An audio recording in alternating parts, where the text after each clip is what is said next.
नमस्कार मेरे प्रिय भाइयों एवं बहनों, मैं एस्ट्रोलॉजर सुरेश संजीव। आज का विषय बहुत ही महत्वपूर्ण है और सबके लिए उपयोगी है। जीवन में कभी न कभी ऐसा दौर जरूर आता है जब आपको ऐसी स्थिति का सामना करना पड़ता है। अपने परिवार में किसी सदस्य को ऐसी स्थिति का सामना करते हुए आप देखते हैं, या अपने मित्रजन या अपने रिश्तेदार में किसी न किसी को ऐसी स्थिति से सामना करते हुए आप देखते हैं। वैसी स्थिति में आज का वीडियो आपके लिए बहुत ही महत्वपूर्ण साबित होगा, जो आपको एक नई दिशा देगा, नई दृष्टिकोण देगा, ताकि आप ऐसी हालात से बेहतर तरीके से कैसे निकल सकते हैं, जिसमें मदद करेगा। और वो विषय है डिप्रेशन के क्या कारण हैं, डिप्रेशन से कैसे निकला जा सकता है, डिप्रेशन किनको होने की खतरा है, उन्हें कैसे पहले ही सावधानी रखकर कैसे ही बचाया जा सकता है ज्योतिष दृष्टिकोण से। दृष्टिकोण ज्योतिष विद्या होगा। ज्योतिष विद्या के अनुसार कब, क्यों, कैसे वह कौन सी ग्रह दशा होती है, कौन सी ऐसी स्थिति या योग होता है जिनकी वजह से इंसान डिप्रेशन का शिकार हो जाता है। हम इन विषय पे आज हम आपसे चर्चा करेंगे। अगर आप मेरे चैनल पे नए हैं, अभी तक चैनल को सब्सक्राइब नहीं किया है, तो चैनल को सब्सक्राइब कर लीजिए। बेल आइकन के बटन को भी दबाना मत भूलिए, ताकि आने वाले हमारे हर वीडियो का नोटिफिकेशन आप तक पहुंचता रहे और जीवन से जुड़ी हुई हर विषय की जानकारी ज्योतिष विद्या के अनुसार से आपको मिलता रहेगा। धन्यवाद। अपने विषय पे चर्चा को आगे बढ़ाते हैं। जब किसी व्यक्ति की कुंडली में मंगल नीच का होता है, मंगल कमजोर होता है, मंगल पीड़ित होता है, तब इंसान सामान्यतः डिप्रेशन का शिकार होता है। या किसी व्यक्ति के कुंडली में चंद्रमा पीड़ित हो, चंद्रमा निचस्त हो, चंद्रमा कमजोर स्थिति में हो, चंद्रमा पाप ग्रह से युति कर रहा हो, तो चंद्रमा जब कमजोर होता है, चंद्रमा मन का स्वामी है, जब चंद्रमा कमजोर होता है तब भी इंसान डिप्रेशन की स्थिति में आ जाता है। मंगल साहस, शौर्य, पराक्रम, तेजस्विता, ऊर्जा, युद्ध के अधिपति माने गए हैं। और मंगल जब कमजोर का होता है तो इंसान बहुत जल्दी साहस, पराक्रम, अपनी ऊर्जा को सडनली खो देता है और बहुत लो फील करने लगता है। लो बीपी की समस्या होने लगती है उनको, अस्थमा की प्रॉब्लम होने लगती है, एंजाइटी की प्रॉब्लम होने लगती है। ये सारे सिम्टम्स डेवलप होने लगते हैं और धीरे धीरे इंसान डिप्रेशन का शिकार बन जाता है। समस्या उतनी जटिल नहीं होती है जितनी जटिल वो बना लेते हैं, मान लेते हैं, कल्पना कर लेते हैं। क्योंकि जब मंगल इंसान का कमजोर होता है, चंद्रमा जब कमजोर होता है, तो इंसान बहुत ज़्यादा भावुक हो जाता है, भावनाओं को रियल जिंदगी मान बैठता है और उसी में खोने लगता है।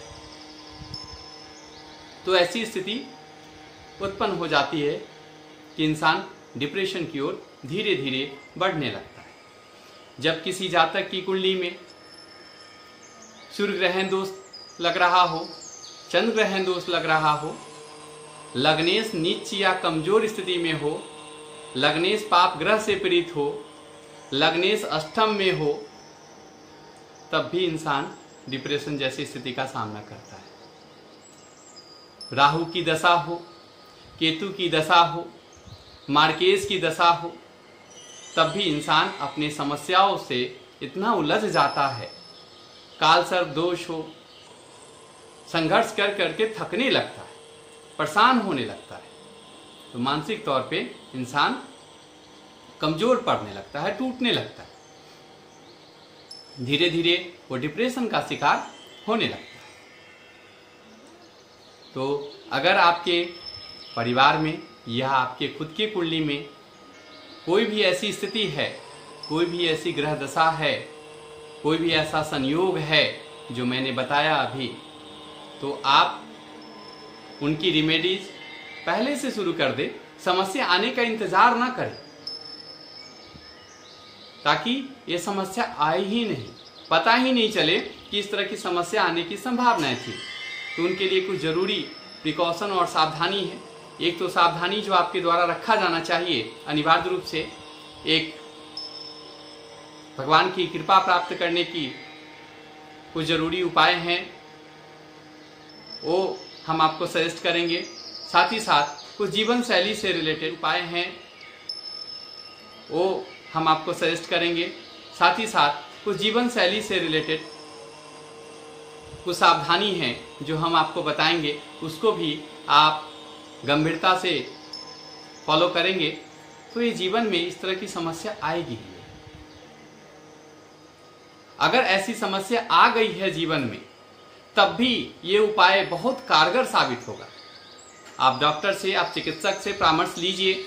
अगर आपको मेडिसिन लेने की जरूरत है, मेडिसिन लीजिए। काउंसलिंग की जरूरत है, काउंसलिंग लीजिए। वो तत्कालिक समाधान है, परमानेंट समाधान आपको हम जो उपाय बताते हैं इसको करेंगे तभी आपको मिलेगी। क्योंकि जो जड़ है उस जड़ को ठीक होना जरूरी है। इसके लिए कुछ जरूरी उपाय है। किसी व्यक्ति के कुंडली में अगर मंगल नीच का है, इसकी वजह से इंसान वो डिप्रेशन में जा रहा है, तो उन्हें बचपन से कोशिश करिए, जब पता चले तभी से कोशिश करिए कि वो हनुमान जी का भक्त बना दीजिए। कुछ नहीं सही, एक बार केवल हनुमान चालीसा का पाठ प्रतिदिन करें। मंगलवार शनिवार को हनुमान मंदिर जाएं। साथ ही साथ ठंडी चीज का सेवन पूरी तरीके से बंद करें। कभी इच्छा हो तृष्णा के लिए, स्वाद के लिए तो ठंडी चीज खाए, अन्यथा पानी भी ऐसे व्यक्ति को गुनगुना पीना चाहिए। ठंडा पानी से उन्हें बचना चाहिए, क्योंकि उनके बॉडी में फायर की काफी कमी होती है, अग्नि की काफी कमी होती है। तो उन्हें ठंडा चीज से परहेज करना चाहिए। गरिष्ठ भोजन से परहेज करना चाहिए। जो आसानी से पचने वाला भोजन नहीं हो, उनका सेवन कम से कम करना चाहिए। योग, मेडिटेशन, एक्सरसाइज जीवन में हिस्सा बना लेना चाहिए। उस दिन का इंतजार नहीं करना चाहिए कि जब डॉक्टर कहे कि आपको ये करना ही पड़ेगा, ऐसे दिन आए ही नहीं। इसकी कोशिश करिए। तो योगा, प्राणायाम, एक्सरसाइज कुछ भी आप अपने जीवन में शामिल करिए। सूरज की रोशनी में थोड़ा समय बिताने की कोशिश करिए। साथ ही साथ लाल चीज, लाल पदार्थ अपने सेवन में थोड़ा सा बढ़ाइए। जैसे फल में सेब है, गुड़ है, बादाम है, ये सब अपने रूटीन का हिस्सा बनाइए, अपने जीवन का हिस्सा बना लीजिए। देखिए, कभी पता भी नहीं चलेगा कि आपको इस तरह की कोई प्रॉब्लम भी थी और कोई परेशानी भी थी, और इस तरह की परेशानी कभी आएगी नहीं पास में। अगर किसी व्यक्ति के कुंडली में चंद्रमा कमजोर है, चंद्रमा पीड़ित है, इसके वजह से ऐसी स्थिति उत्पन्न हो रही है, तो सबसे पहले उन्हें ओम सोम सोमाय नमः का जाप, दुर्गा चालीसा का पाठ और ओम नमः शिवाय की जाप, ये अनिवार्य रूप से ये 3 मंत्र पूजा शामिल करें। दुर्गा चालीसा का पाठ एक बार, ओम सोम सोमाय नमः का जाप और ओम नमः शिवाय की जाप यथाशक्ति आप करें। समय पर सोने का प्रयास करें, बहुत देर रात तक जगे नहीं। देर रात जागने से आपका बायोलॉजिकल क्लॉक बिगड़ जाने की वजह से आप डिप्रेशन के शिकार बन सकते हैं। साथ ही साथ आपको भी ठंडी चीज नहीं खानी। आइसक्रीम, ठंडे चावल, फ्रीज की चीजें, बहुत ठंडी पानी पीने से बचिए। इसका विशेष ख्याल आपको रखना होगा। खाने में विशेष तौर पर लाल पदार्थ, प्रोटीन, पौष्टिक चीज जितना ज़्यादा से ज़्यादा हो सके सेवन करिए। सूरज की रोशनी में समय बिताइए, अनिवार्य रूप से प्रतिदिन कम से कम 1 घंटा।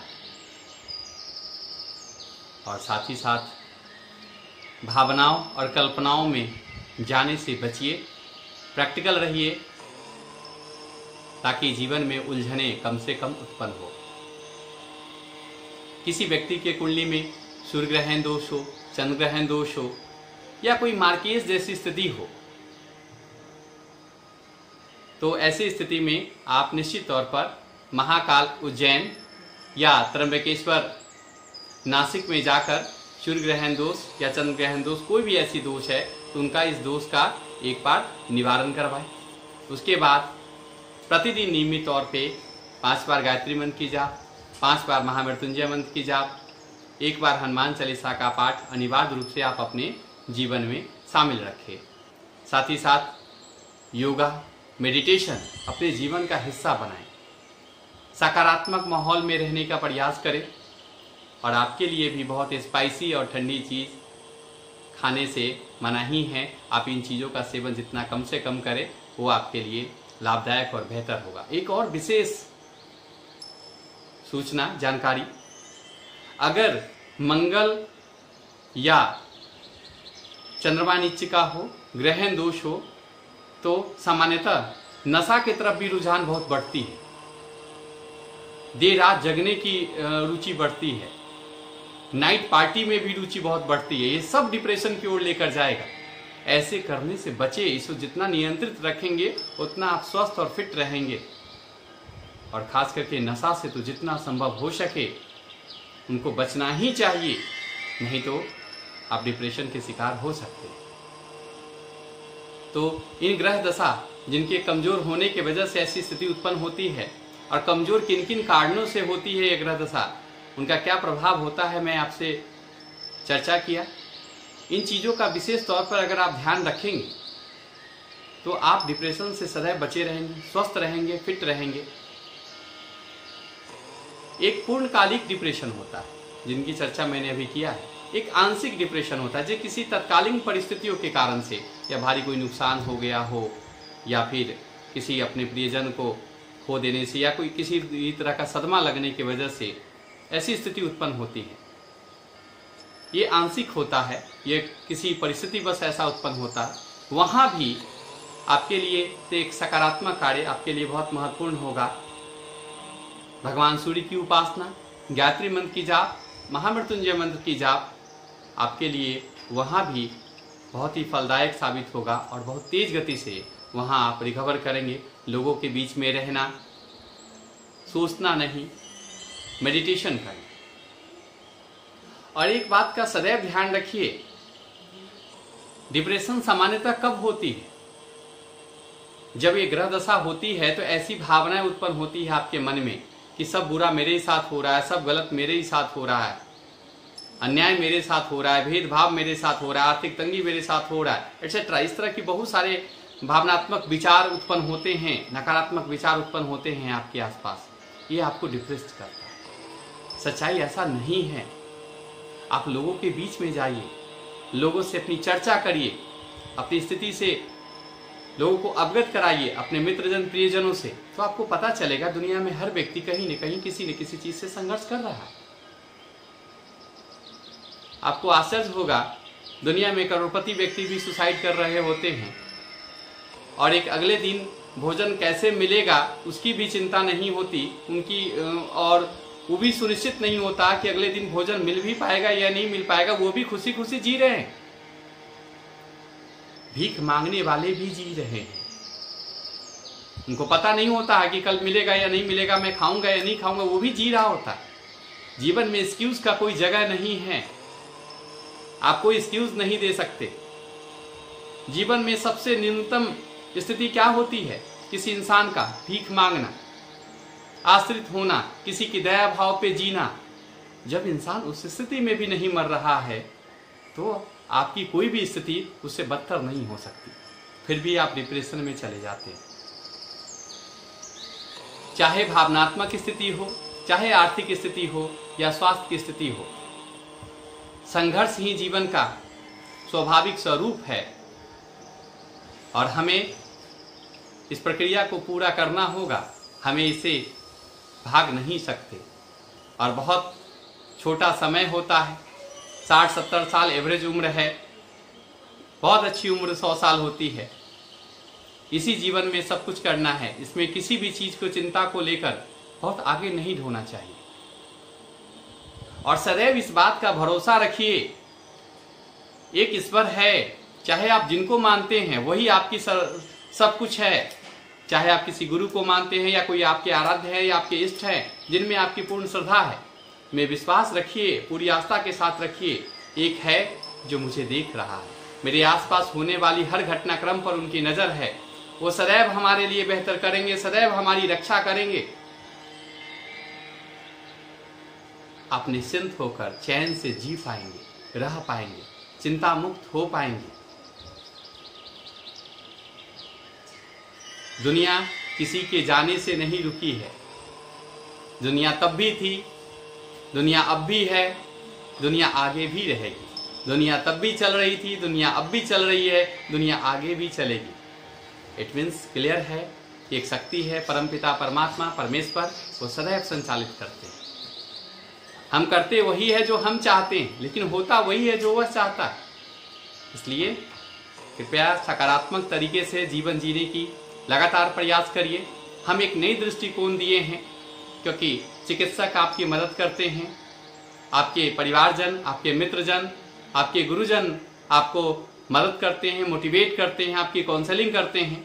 एक हम नई आयाम, नई दृष्टिकोण दिए हैं। अगर परिवार के कोई भी व्यक्ति या कोई भी आपके जानकार ऐसी स्थिति का सामना कर रहा हो, तो इन सारे परामर्शों के अलावा, चिकित्सा परामर्श के अलावा, गुरु के परामर्श, अपने मित्रजन परिवार के परामर्श के अलावा एक ज्योतिष दृष्टिकोण से भी इसको देखिए।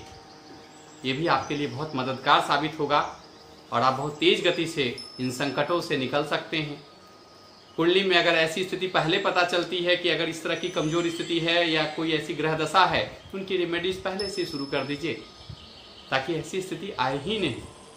हम उस तरीके से जीवन जीना शुरू कर देंगे, उस तरीके से हम अपने व्यवहार, अपने कार्यशैली को रखेंगे, ताकि हमें इस तरह की स्थिति का सामना करना ही नहीं पड़े। धन्यवाद, नमस्कार। अगर वीडियो अच्छी लगी तो लाइक करिए, सब्सक्राइब करिए, शेयर करिए और अपने मित्रजन को सजेस्ट भी करिए।